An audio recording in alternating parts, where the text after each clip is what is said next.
Resumido. Olá, eu sou o Bruno Natal, hoje é dia 21 de janeiro e no resumido número 298, regulamentação da inteligência artificial, controle das Big Tech e o futuro da governança digital, numa conversa com Bruna Santos. Vamos nessa, resumido.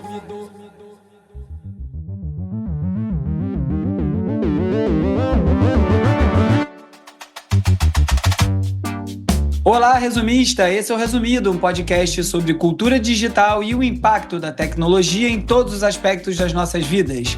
Essa semana, no Resumido Entrevista, a conversa é com a especialista em governança digital, Bruna Santos. E aí, Bruna, tudo bem? Tudo bom? Um prazer, gente. Um prazer estar aqui. Obrigada pelo convite. Eu que agradeço aí a sua disponibilidade. Então vamos lá. Breve apresentação. Bruna Santos é gerente de campanha global na Digital Action, membro do grupo consultivo multissetorial do Fórum de Governança da Internet das Nações Unidas e tem se dedicado a questões relacionadas à regulamentação digital e governança da internet, com foco na interseção entre tecnologia, política pública e direitos digitais, com uma atenção especial na regulamentação da inteligência artificial e no papel das grandes empresas de tecnologia. Tá certinho, Bruna? Certíssimo. Beleza. Então, para começar, como é que você avalia o atual cenário de regulamentação da inteligência artificial no Brasil em comparação com as outras jurisdições, como a da União Europeia e outras que já talvez estejam mais avançadas que a nossa? Acho que a gente está conversando num momento que é positivo, né? Super positivo. O Brasil acabou de aprovar o projeto de lei 2338 no Senado. Obviamente, as discussões continuam no ano que vem, mas eu acho que a gente termina 2024 num momento um tanto positivo porque a gente conseguiu... vai conseguir, assim que aprovar o 2338 na Câmara dos Deputados, ter uma lei brasileira que pensa a inteligência artificial a partir da perspectiva local, né, perspectiva nacional. E é uma lei que, o projeto de lei é um projeto de lei super interessante, com muitos pontos positivos, né, por trazer essa discussão sobre direitos fundamentais, transparência e segurança no uso da inteligência artificial para o centro da discussão, né, pensar nesse debate sobre análise de risco, né, ou uma espécie de medida de risco, né, nos sistemas de IA, de maneira geral, e também a inclusão de princípios éticos e tentativa de equilibrar a inovação com regulação, assim. Então, eu diria que a gente está num momento positivo com a primeira fase de aprovação, né, do 2338 e tenho boas esperanças para que no início do ano que vem, logo na retomada, né, do Congresso, a gente vá para essa confirmação de uma lei brasileira com uma perspectiva nacional e que, de fato, consegue equilibrar alguns dos interesses que estavam em jogo nesse debate, né? Em relação às leis da União Europeia, por exemplo, o que a gente tem de positivo e negativo num comparativo? Acho que temos mais positivos do que negativos, de maneira geral, né?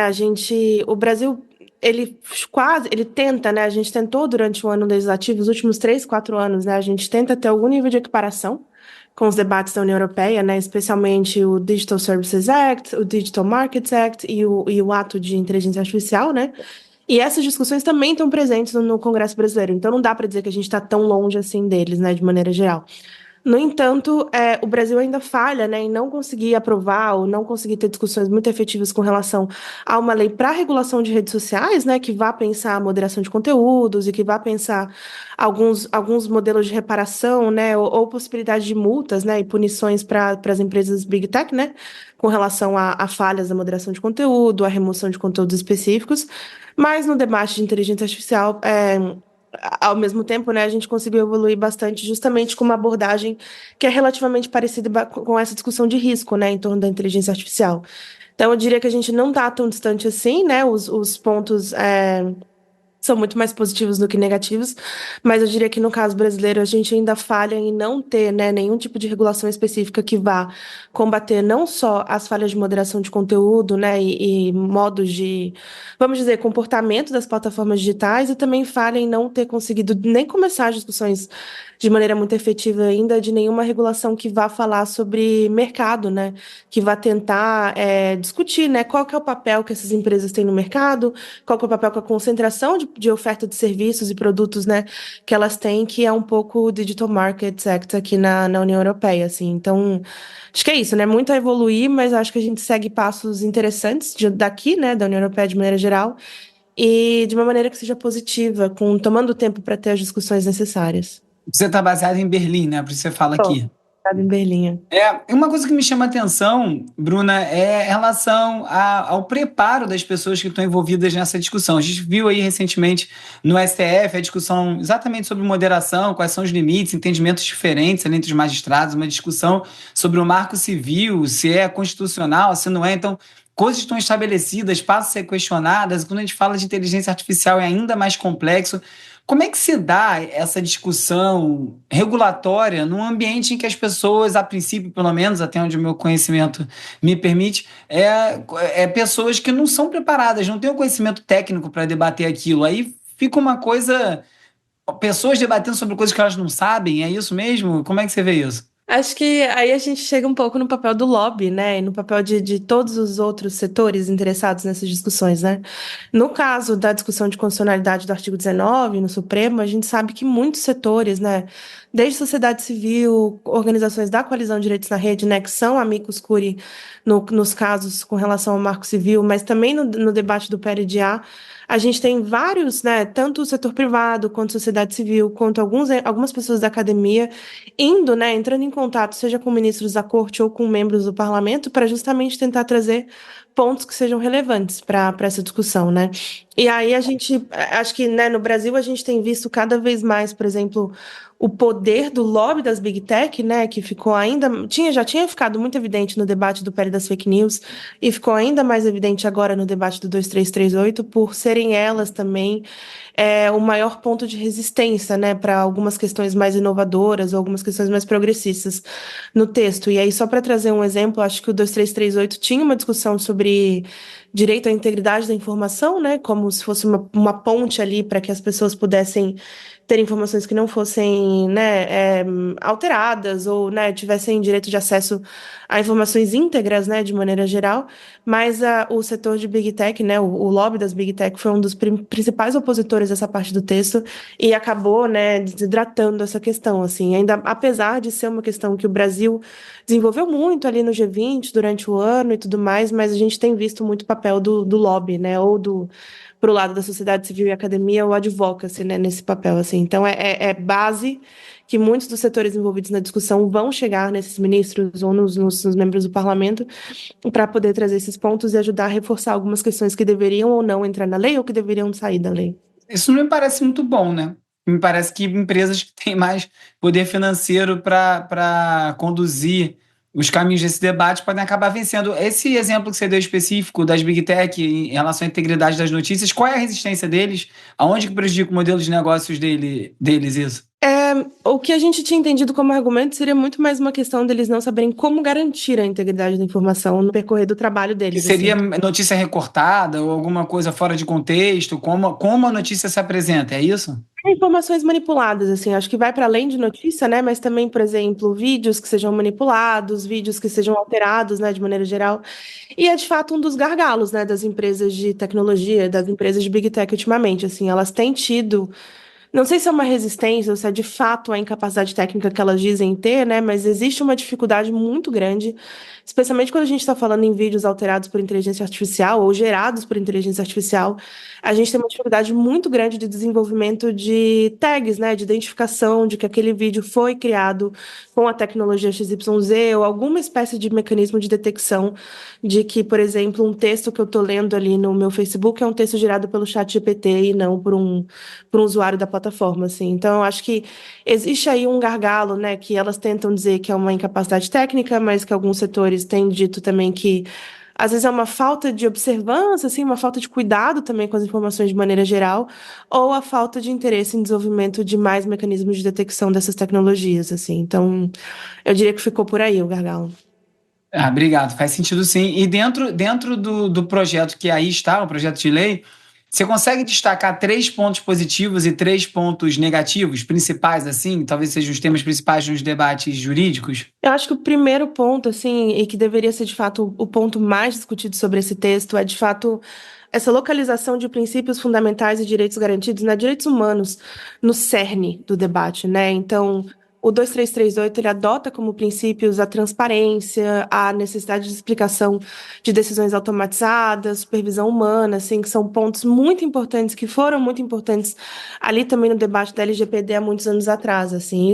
Isso basicamente diz que, né, por meio da transparência, a gente tem direito de saber por que, como, né, determinadas tecnologias processam quais tipos de dados, por meio da explicação de decisão automatizada.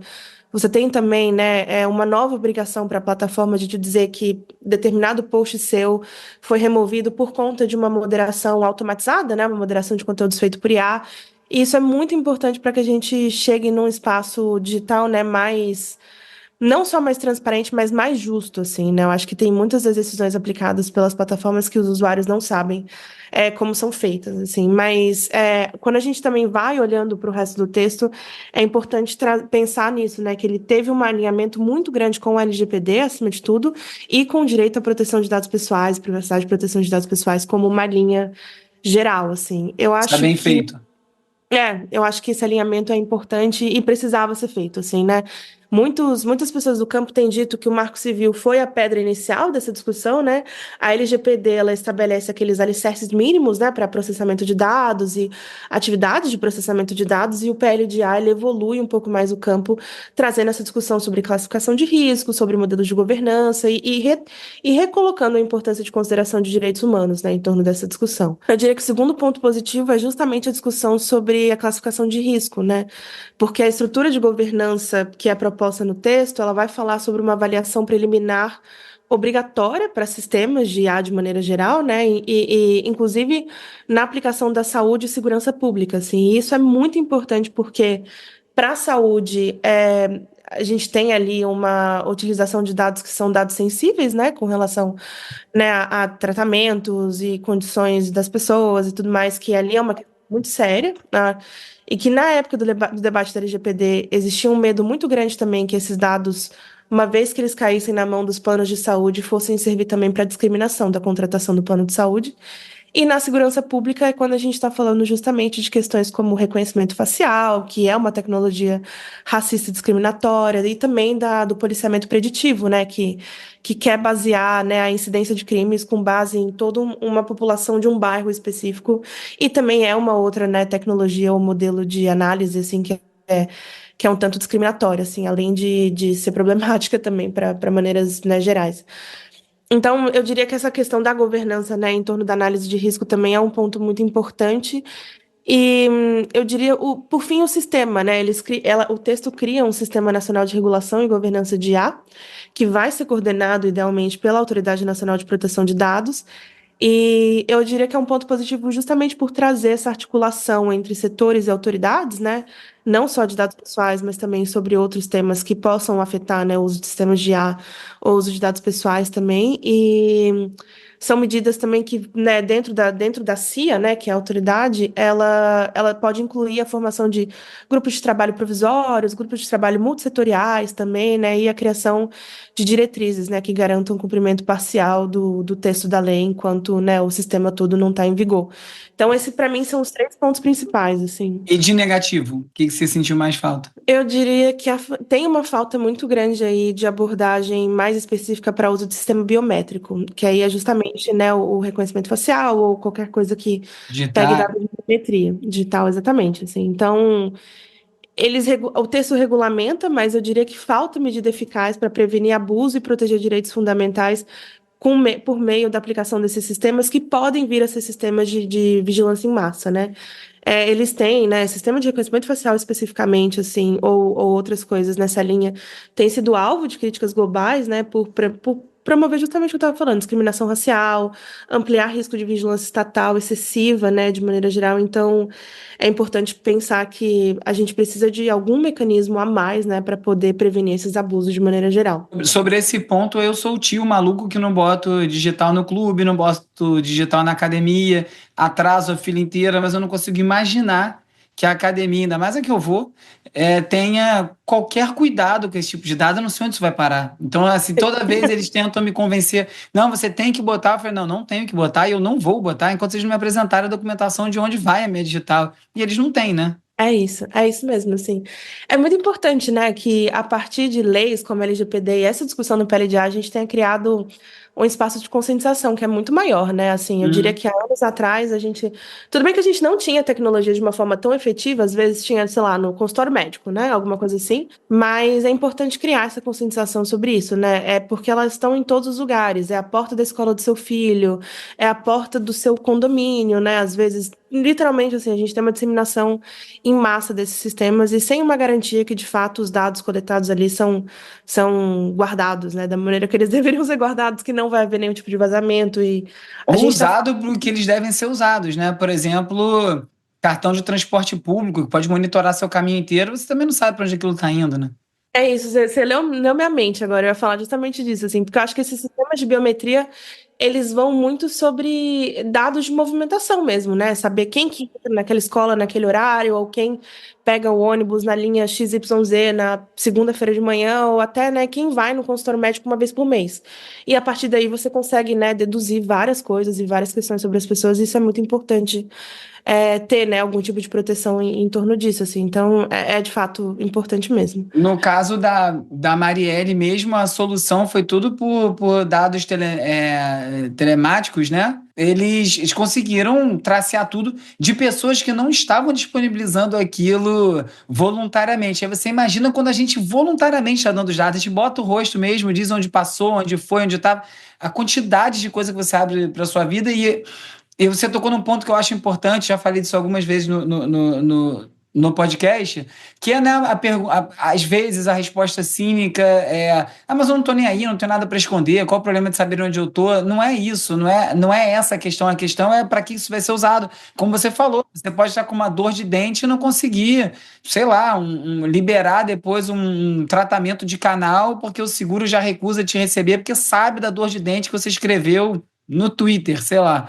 É muito mais perigoso, é muito mais complexo do que parece. Ah, não tenho nada a esconder, né?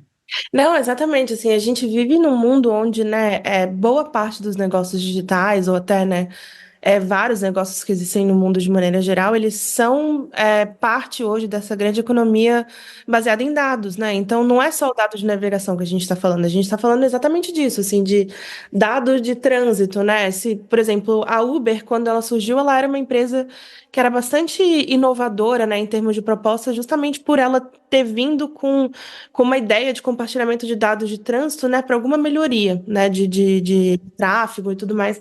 Mas eu não sei se a gente de fato viu alguma melhoria, né, nesse aspecto nas grandes capitais brasileiras e tudo mais, assim.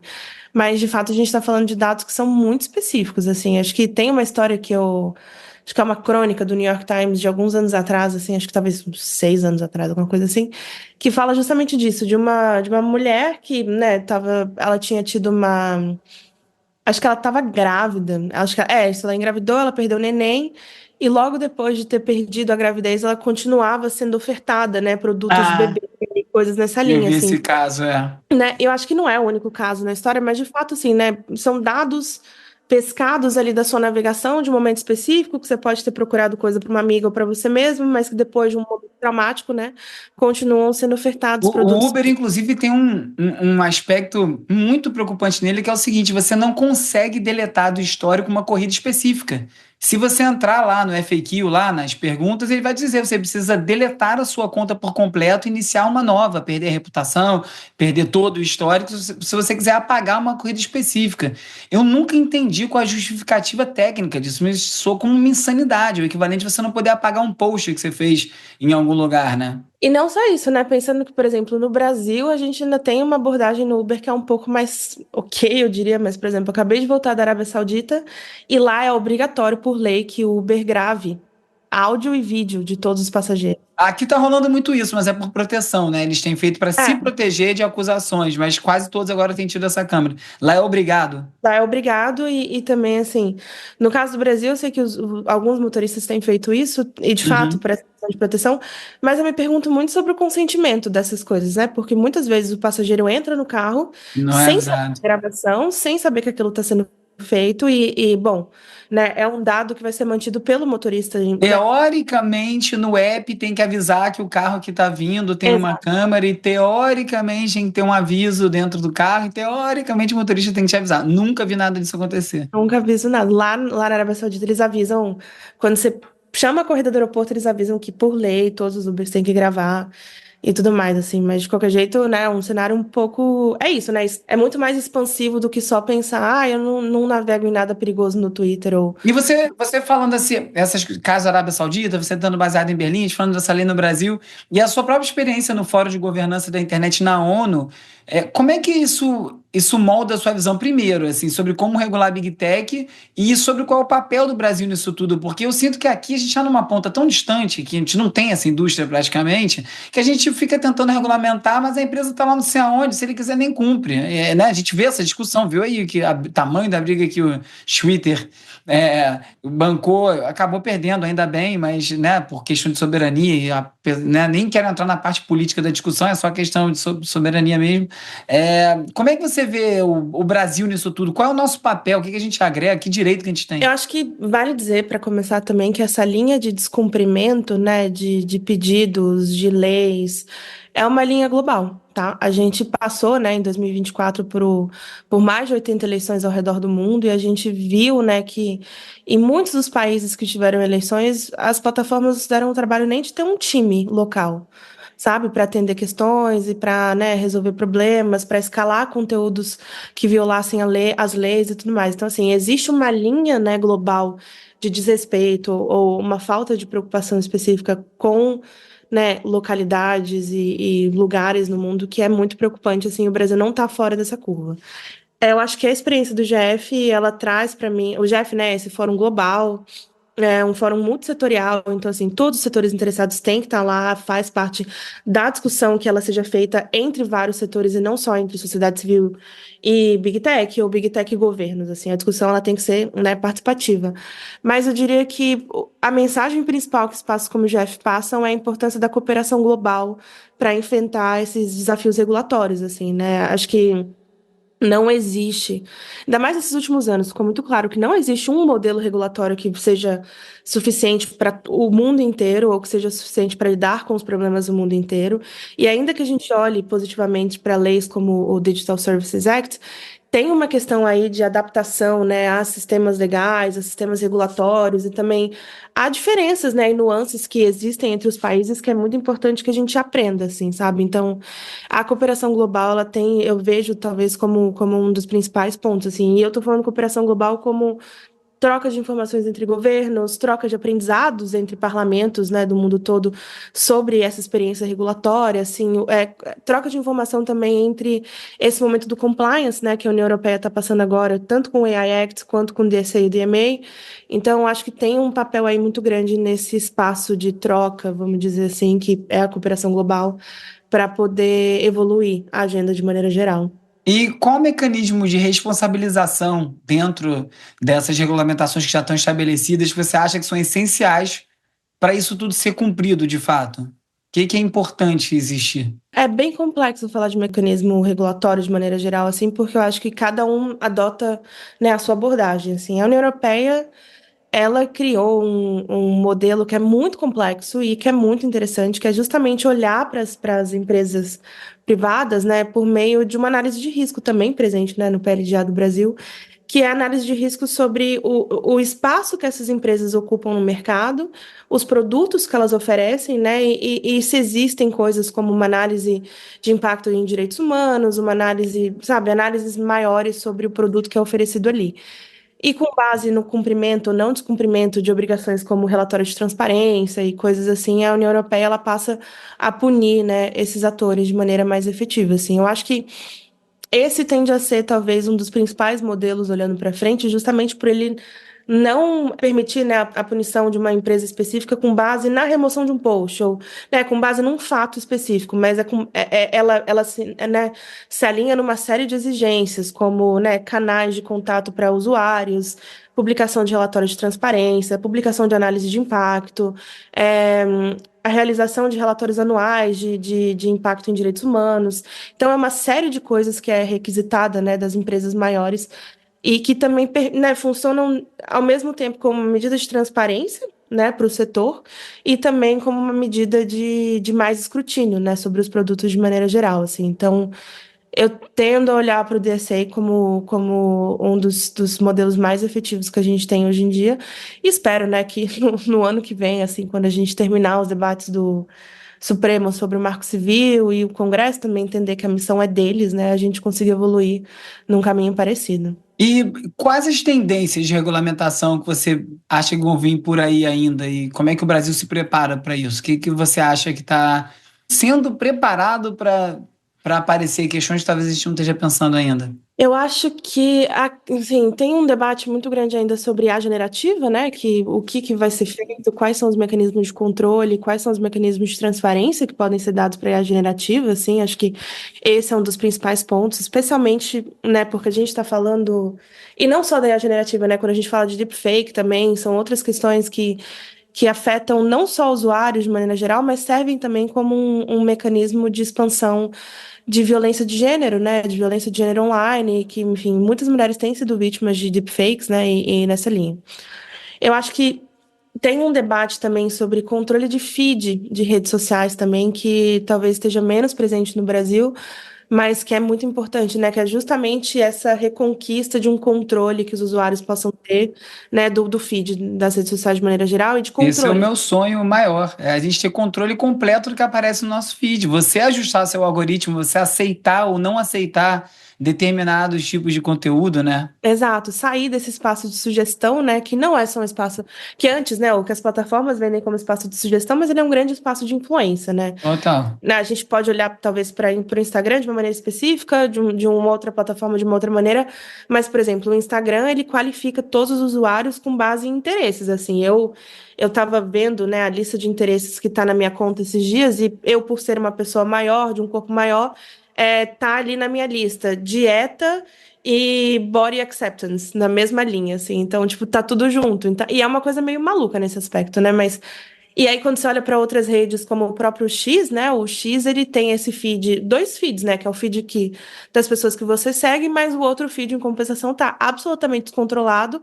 Eu não sigo o Elon Musk, já silenciei o Elon Musk, Ah, acho que eu silenciei impossível. o Não, Elon ele não Musk, tem como. Ele entra na sua eu casa. Você falei, acorda, abre o olho, tá o Elon Musk com um post do seu lado. É incrível, né? exatamente. Elon Musk, Trump, Insuportável. toda a extrema-direita alemã, assim, eu não aguento mais essas coisas, mas Mas pelo menos ali no Twitter tem essa solução que eu acho boa, que, cara, é cronológico e quem eu sigo. O Instagram nem essa opção dá, né? sim, o Instagram ele tinha mudado, agora ele já permite, ele tecnicamente permite, né, o feed cronológico, mas de fato tem razão, assim, ainda tem muita coisa que a gente precisa descobrir sobre como o feed, né, ele é de fato ofertado para os usuários e se de fato o que a gente está vendo ali no cronológico é o que é postado, né, de maneira geral, assim, mas acho que essa é uma das próximas discussões, assim, para o Que ano que bom. vem.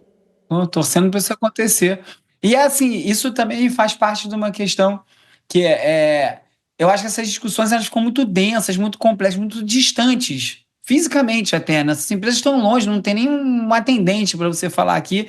Isso dá uma sensação de impotência muito grande, assim. O que a gente, como cidadão, como sociedade civil, o que a gente pode fazer para ajudar a mudar isso, a moldar isso principalmente? Tem alguma coisa que a gente possa fazer ou é acompanhar essas discussões jurídicas à distância mesmo? Eu acho que vale engajar na discussão, com certeza, assim. A gente tem, né, alguns parlamentares que têm debatido o tema de uma forma muito aberta, assim. Acho que o próprio Orlando Silva, quando ele relatou o PL das fake news, ele tinha, né, uma plataforma relativamente aberta e de fácil acesso para que setores, indivíduos chegassem nele para conversar também, assim. Acho que a gente precisa cada vez mais sair dessa bolha, assim, né, de que regulação é censura, que eu acho que essa é uma mensagem que ficou muito presente nos últimos 5 anos no Brasil, assim, em torno de Sim. regulação de redes sociais, né? Toda e qualquer tentativa que fosse para controlar feed, ou que fosse para falar, olha, você não pode ficar me oferecendo aqui vídeo de assassinato no Twitter.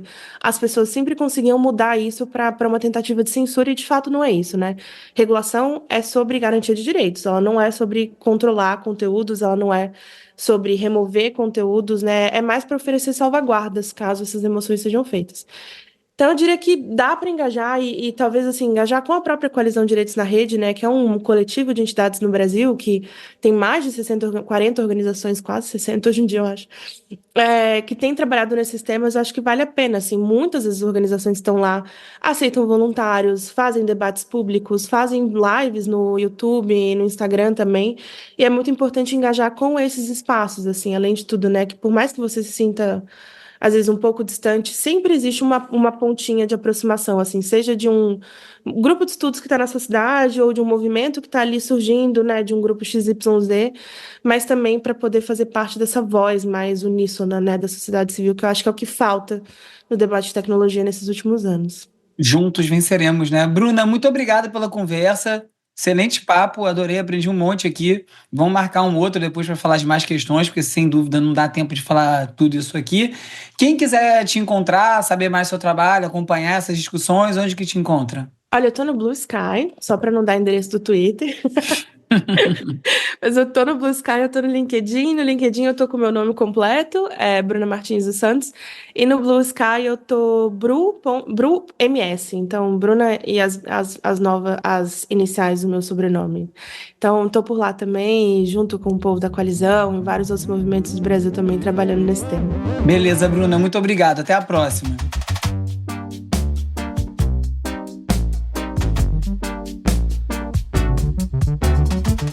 O Resumido é produzido e apresentado por mim, Bruno Natal.